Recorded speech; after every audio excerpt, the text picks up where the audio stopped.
शिखा परिवार की लाडली बिटिया या फिर यूं कहें कि परिवार की आन बान और जान। जब घर में होती तो ऐसा लगता मानो घर में आसमान टूट पड़ा हो। घर में इधर उधर धमा चौकड़ी करना और खूब सारी बातें करना उसके पसंदीदा कामों में से एक था। शिखा के दादाजी शिखा को बहुत प्यार करते थे, लेकिन आजकल उन्हें शिखा की एक चिंता और खोए जा रही थी, और वो थी शिखा की शादी की चिंता। बस दादाजी अब हर परिवार में शिखा का ससुराल ढूंढते, लेकिन शिखा को शादी नाम से ही इतनी चिढ़ थी कि शादी का नाम सुनते ही वह गुस्सा होकर मुंह फुलाकर दूसरे कमरे में बैठ जाती। खैर थोड़ी देर में उसका गुस्सा खुद ब खुद उतर जाता और वो वापस अपनी धमा चौकड़ी में व्यस्त हो जाती। काफी खोजबीन के बाद भी शिखा के दादाजी को कोई ऐसा परिवार नजर नहीं आया जहां वे अपनी लाडली बिटिया की शादी कर सके। इसलिए उन्होंने अपने बचपन के दोस्त से इस बारे में राय लेने का निश्चय किया। बस फिर क्या था, वे अपने दोस्त राय बहादुर से मिलने बरेली की ओर निकल पड़े। अगले दिन जब वह बरेली पहुंचे तो राय बहादुर ने स्टेशन पर ही उनके लिए गाड़ी भेज दी थी। 10 साल बाद अपने बचपन के दोस्त से मिलने के लिए वे भी बड़े उतावले थे। गाड़ी धीरे धीरे राय बहादुर के घर की ओर बढ़ी। बड़ा सा बंगलो के आगे बगीचा, गाड़ियां और नौकर चाकर देख दादाजी का मन खुशी से भर गया। इन 10 सालों में राय बहादुर ने कितनी तरक्की कर ली है। नहीं तो 10 साल पहले राय बहादुर के पास था ही क्या। बस यही सब सोचते सोचते शिखा के दादाजी अपने दोस्त के बंगलो पहुंच ही गए। गाड़ी की हॉर्न की आवाज के साथ ही राय बहादुर घर के बाहर अपने दोस्त के स्वागत के लिए आ गए थे। अपने दोस्त को गले लगाकर वे दादाजी को अंदर ले गए। घर अंदर से भी काफी शानदार था। अपने दोस्त की संपन्नता को देख शिखा के दादाजी भी फूले नहीं समाये। चाय नाश्ता के बाद राय बहादुर ने उनके खास दोस्त से आने का कोई खास कारण पूछा। दादाजी ने पोती की शादी के लिए एक अच्छा सा परिवार ढूंढने की का काम सौंपते हुए बिटिया का फोटो राय बहादुर के हाथ में सौंप दिया। राय बहादुर भी अपने बेटे विक्रम के लिए एक सुयोग्य कन्या की तलाश में थे। तीखे नैन नक्श चेहरे पर तेज और एक बार में ही किसी को पसंद आने वाली शिखा बिटिया को फोटो में देखकर ही उन्होंने शिखा को अपने घर की बहू बनाने का फैसला कर लिया। राय बहादुर इतना सोच ही रहे थे कि इतने में उनका बेटा विक्रम आ गया। विक्रम ने दादाजी के पैर छुए और हाल चाल पूछने के बाद ऑफिस की ओर निकल गया। विक्रम के जाने के बाद राय बहादुर ने अपने दोस्त से विक्रम और शिखा के संबंध के लिए पेशकश की। शिखा के दादाजी को लगा जैसे राय बहादुर ने उनके मुंह की बात छीन ली हो। खैर प्रसन्नता से विदा लेकर अपने घर आने का कहकर दादाजी अपने घर की ओर निकल गए। विक्रम को शिखा बहुत पसंद थी, लेकिन विक्रम की माँ विक्रम की शादी अपने से भी बड़े घर में करना चाहती थी। लेकिन विक्रम के मनाने पर वह मान गई और तय समय पर विराम और शिखा की शादी हो गई।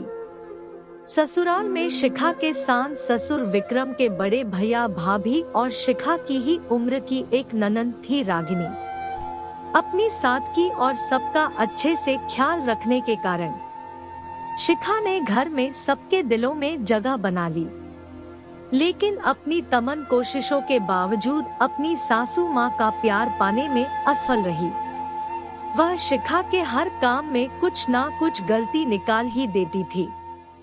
अपनी शादी की रात को ही विक्रम ने शिखा से साफ साफ कह दिया था कि घर के किसी भी मामले में बिल्कुल नहीं बोलूंगा, ना तो मैं किसी बात पर माँ से बहस करूंगा और ना ही तुम्हारा साथ दूंगा। तुम्हें अपनी समझदारी से ही काम लेना होगा। लेकिन शिखा की लाख कोशिशों के बावजूद भी सासू माँ के व्यवहार में कोई परिवर्तन नहीं आ रहा था।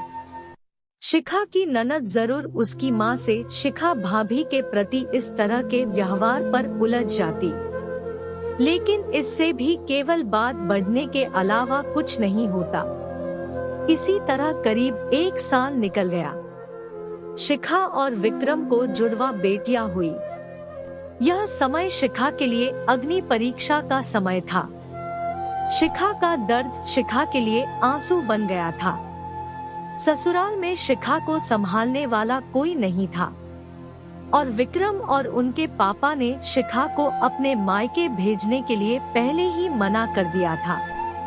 ननंद एक दिन रागिनी कॉलेज से आई तो उसने सभी को कॉलेज के सालाना कार्यक्रम में आने के लिए कहा और यह भी कहा कि कॉलेज में उसकी भी 2 थी प्रस्तुतियां हैं, इसलिए आप सभी का चलना बहुत जरूरी है। खैर ना चाहते हुए भी शिखा को अपनी दोनों जुड़वा बेटियों के साथ रागिनी के कॉलेज जाना पड़ा। कार्यक्रम की शुरुआत में गीत संगीत की कई प्रस्तुतियां हुई। उसके बाद मॉडलिंग राउंड शुरू हुआ। दर्शकों ने तालियों के साथ सभी का उत्साहवर्धन किया। मॉडलिंग में रागिनी ने भी हिस्सा लिया था। आखिरी राउंड में रागिनी के साथ 4 और लड़कियों को सिलेक्ट किया गया, जहां सभी से जज द्वारा एक सवाल पूछकर विजेता घोषित करना था। सवाल जवाब का दौर शुरू हुआ। इसी कड़ी में जज साहिबा ने रागिनी से सवाल पूछा, अगर घर में तुम्हारी माँ और भाभी में से किसी एक का साथ देना हो तो तुम किसका साथ दोगी? पूरे सदन में खामोशी छाई थी। सभी रागिनी के जवाब की प्रतीक्षा कर रहे थे। तभी रागिनी ने थोड़ा आगे बढ़कर कहा, अगर भाभी सही हो तो अपनी भाभी का। जज साहिबा ने आगे पूछा, क्यों? रागिनी ने जवाब दिया, क्योंकि मुझे भी कल किसी की भाभी बनना है। जवाब सुनते ही पूरे सदन में तालियां गूंज उठी। सभी रागिनी की सोच और उसके सटीक जवाब की प्रशंसा कर रहे थे। रागिनी को विजेता घोषित किया गया। पुरस्कार लेने से पहले रागिनी ने सभी से कुछ कहने के लिए माइक थामते हुए कहा, हर बेटी अपनी माँ से बहुत प्यार करती है और माँ भी अपनी बेटी के दिल के सबसे करीब होती है। इसी तरह हमारे घर की बहुएं भी तो किसी की बेटियां हैं।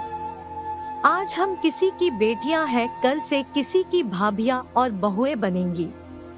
अगर कल से हमें कुछ दुख हुआ तो हमारी माँ को भी दुख होगा और इसी तरह हमारे घर की बहू को दुख हुआ तो उनकी माँ को भी दुख पहुँचेगा। और इस दुनिया में किसी भी इंसान को किसी की भी माँ को दुख पहुँचाने का कोई हक नहीं है। इसीलिए हर सांस अपनी बहू को अपनी बेटी समझे तो आगे चलकर उनकी बेटी भी खुश रहेगी। रागिनी के इतना कहते ही पूरा सदन एक बार फिर तालियों की गड़गड़ाहट से गूंज उठा। ननंद तालियों की गड़गड़ाहट के बीच ही शिखा की सांस ने शिखा को गले से लगा लिया।